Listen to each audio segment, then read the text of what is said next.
2-3 चोटि ट्राई त गरेकै हो नि। अब हुँदै हुन्न त के गर्ने जस्तो फिलिङ यदि हजुरलाई आउँछ भने सायद साइन्टिस्टले गरेको एक्सपेरिमेन्ट हजुरको लागि हो।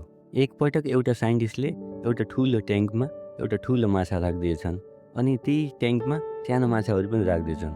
तर ट्विस्ट चाहिँ के थियो भन्दाखेरि बिचमा एउटा सिसाको बार लगाइदिएछन्। त्यो सानो माछा देख्नसाथ ठुलो माछा एक्साइटेड भएर त्यो माछालाई सानो माछाले खान गएछ। तर के भइदिएछ भन्दाखेरि त्यो सिसाको बारमा गएर ऊ ठोक्केछ अनि फेरि पछाडि आएछ। उसले त्यही कुराहरू 3-4 चोटि ट्राई गरेछ। हरेक पटकको ट्राईमा त्यो ठुलो माछालाई चोट लागिरहेको थियो। त्यसैले नेक्स्ट ट्राई नै उसले गरिरहेको थिएन। उसलाई डर लागिरहेको थियो। त्यसको केही क्षणपछि साइन्टिस्टले त्यो सिसाको बारलाई निकालिदिन्छन्। त्यही पनि त्यो ठुलो माछा चाहिँ त्यो सानो माछातर्फ जान डराइरहेको थियो।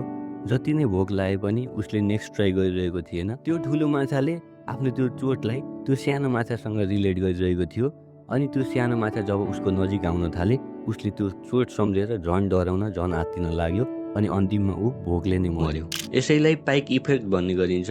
2-3 चोटि ट्राई गरिन्छ, बरु सामान्य जीवन जिउन तयार भइन्छ, हार खाइन्छ, तर अझै एकचोटि भनेर कहिले अगाडि बढिँदैन।